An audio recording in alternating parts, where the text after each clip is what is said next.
Agora não, mas quando ela vem, ela fica voando. Vou pegar a gatinha. Segura. Ô, Mel! Não, traga aqui o carrinho. De máscara, Pra Mel! mim, isso aqui é melhor ali. Não, mas a gente levanta. Leva o carrinho na mão. É, na mão. Pra não ir vibrando. Líder, era bom pegar, sabe o que? O olhar dela.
Quais são os nomes delas? Não tem nome não. Essa aqui eu chamo de Joaninha, mas não tem nome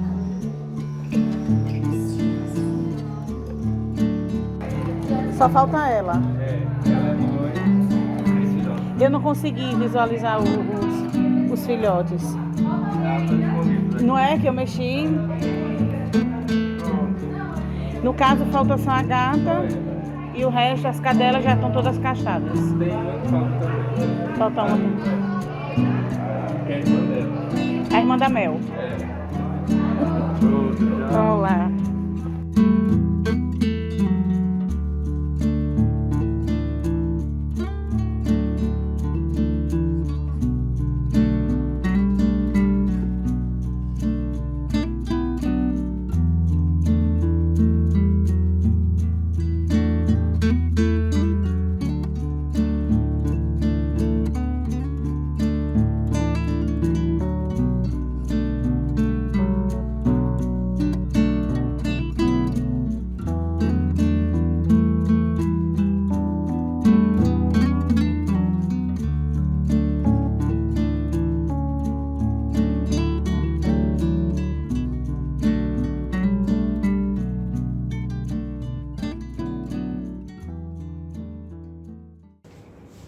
Lidiane, como os animais foram aparecendo no campus e quais as informações, né, sobre o aparecimento deles antes aqui no campus?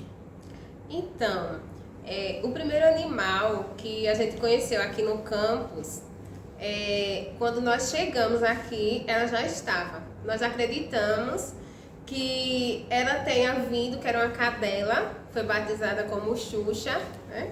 Em um horário era conhecida como Xuxa, em outro horário era conhecida como Shakira. Então, Xuxa barra Shakira ela já estava aqui durante a construção. Provavelmente ela deve ter chegado aqui, eu não sei como, né? Se alguém abandonou, se ela veio por aí, aqui das imediações e ficou, mas ficou aí com os funcionários que estavam trabalhando na construção. E quando nós servidores chegamos, nós já encontramos no campus. Eles recebem algum tipo de cuidado veterinário? Como é a convivência desses animais? É pacífica aqui no campus? Sim, a convivência é pacífica, né? Embora nós saibamos que aqui não seria o local ideal, né? Mas eles são a realidade do campus. E em relação a cuidados veterinários, nós fazemos o possível para atender às necessidades conforme elas aparecem. Infelizmente, nós não temos assim um atendimento veterinário, digamos, de prevenção, né? Mas aí, quando o animal, a gente entende que ele precisa de um tratamento, nós nos mobilizamos e procuramos um veterinário. De maneira preventiva, o que a gente tem feito aqui é a vermifugação, porque os servidores mesmo que trazem o remédio da vermifugação, alguns dão banho e a gente se empenha ao máximo para que todos os animais que vivem aqui sejam castrados. E como é a alimentação deles? De onde vem? Né? É doação? É comprado? Como funciona? Atualmente, né, nós temos um grupo mesmo de WhatsApp, que é composto por servidores servidores técnicos e servidores docentes, né? Por enquanto não tem nenhum discente no grupo, só técnicos e docentes. E mensalmente nós fazemos uma famosa vaquinha mesmo, né? Fazemos uma cotinha e compramos ração, tanto para os cães como para os gatos. Hoje a alimentação é dessa forma, né? Anteriormente a gente não tinha esse grupo organizado, então as pessoas que se simpatizavam com os animais no campus traziam uma ração ou compartilhavam o lanche. Quando a gente tinha a cantina, né, os estudantes compartilhavam o lanche, enfim. Mas desde o início da pandemia que a gente se organizou para mensalmente comprar ração canina e felina. Existe algum tipo de campanha para adoção desses animais? Olha, a gente já pensou em fazer uma feira de adoção aqui, né? Antes da pandemia. Infelizmente a pandemia ela suspendeu vários planos de todos nós, né? Digamos assim, da humanidade de uma maneira geral. Ela suspendeu vários planos. A gente tinha intenção de fazer uma feira de adoção, que não foi possível, né? Aí a ideia é que retomemos essa ideia, mas para não ficar assim parado, porque nós gostaríamos que os animais saíssem daqui e ganhassem lares responsáveis, né? Porque é o que a gente acha justo e digno para todo e qualquer animal, né? Que ele tenha uma vida no lar, com afetividade, com dignidade, e a gente tenta proporcionar isso aqui, mas entende que o ideal seria que todo bichinho daqui tivesse um lar. Nós fazemos o possível, que seria o quê? Postar nas nossas redes sociais. A gente posta, divulga com os conhecidos, posta nas redes sociais e compartilha com o pessoal aqui do campus para tentar fazer com que esses animais eles consigam ser adotados, né? E ganhem lares. Já teve algum incidente de ataque desses animais ou registro de maus tratos por parte de alguma pessoa do campus? Que eu saiba, que eu tenha conhecimento, não, né? A gente espera que o convívio seja sempre assim, pacífico. Antes da pandemia, a alimentação sempre foi voluntária, né? Só que não era organizada. Assim, eu particularmente sempre trouxe ração, tanto para os cães quanto para os gatos. Aí tinha outras pessoas que eu sempre via que traziam ração, outras sempre compartilhavam assim um pouquinho do almoço, um pouquinho do jantar, um pedacinho do lanche. Mas aí, quando houve a suspensão das atividades presenciais, aí eu pensei, e agora, vou fazer o quê? Só que naquele momento eu não sabia que ia durar tanto tempo, né? Aí eu, por conta própria, comprei um saco de ração para os gatos e um saco de ração para os cachorros e deixei com os vigilantes, né? Aí pedi que eles alimentassem os animais nesse período que só eles estariam aqui no campus. Só que aí esse período de afastamento das atividades presenciais né, foi se prolongando e aí, infelizmente, eu não teria como sozinha arcar com as despesas, todo mês comprar um saco de ração para os gatos e para os cachorros, até porque eu cuido de outros animais fora da UFAL. Aí, felizmente, né, eu conheci nesse período outras pessoas também que se sensibilizaram com a causa e a gente já tinha um grupo de WhatsApp nessa expectativa, né, de tentar levar os animais para castrar, de tentar adoção para eles. E aí, através desse grupo, a gente se organizou e começou a arrecadar mensalmente valores, doações em dinheiro para comprar ração. Aí, mensalmente, eu comprava e mandava alguém trazer aqui no campus e os vigilantes eram que ficavam responsáveis pela alimentação, né? Eles recebiam a ração que a gente mandava e eles que diariamente colocavam lá a comida para os animais.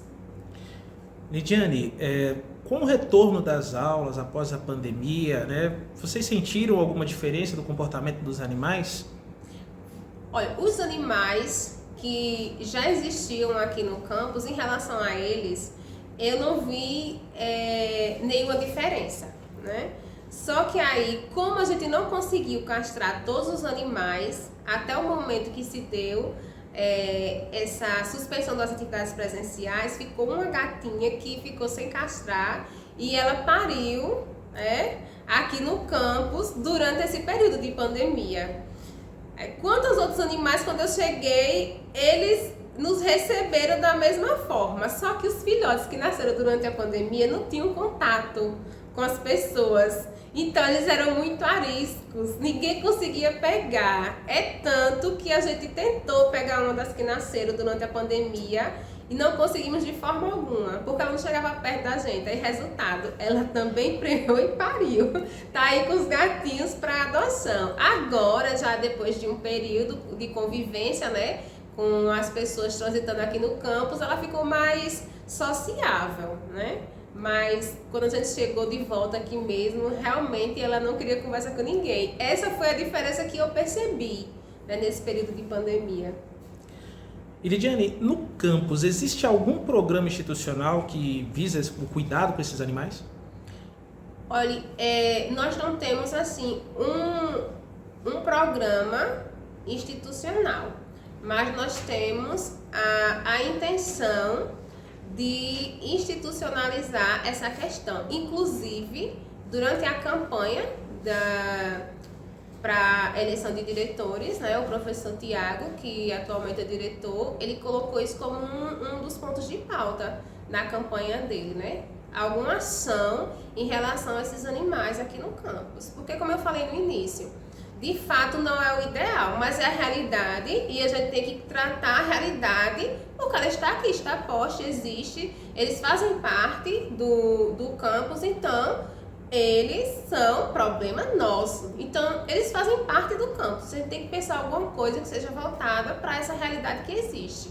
A gente não procurou, acredito que a maioria dos animais que estão aqui foram abandonados, não sei por quem, né? Mas a gente sabe que eles não chegaram aqui por acaso. Eles foram deixados aqui de alguma forma, certamente alguns deles tinham lares e foram abandonados aqui, descartados. E a gente pensa em planejar algumas ações que promovam tanto o bem-estar desses animais, como garantam que eles possam ser adotados. E a gente tenta minimizar essa questão do abandono aqui, porque para mim é problemático. Aí a gente está agora com a intenção de formalizar um grupo, né? A gente já deu até nome para o grupo, o FAL Pets, né? Ainda não saiu assim do planejamento, mas a gente está pensando em transformar essa realidade em algo que seja institucional. Lidiane, se as pessoas quiserem adotar um bichinho desse que está na UFAL, o que elas têm que fazer? O ideal é que elas venham aqui, né, ou entrem em contato comigo ou com o professor Pedro Abelardo, porque é quem gerencia o grupo do WhatsApp comigo, Inclusive hoje as meninas foram testemunhas, ele trouxe uma cadelinha daqui que levou para castrar, elas viram quando a cadelinha chegou, foi operada. Então, o ideal é que se alguém tem interesse de adotar, que nos procure, que a gente orienta da melhor maneira possível e para que seja uma adoção responsável. Eu sou Lidiane da Silva, sou servidora do Campus do Sertão, trabalho na CRCA, sou técnica em assuntos educacionais e sou protetora dos animais.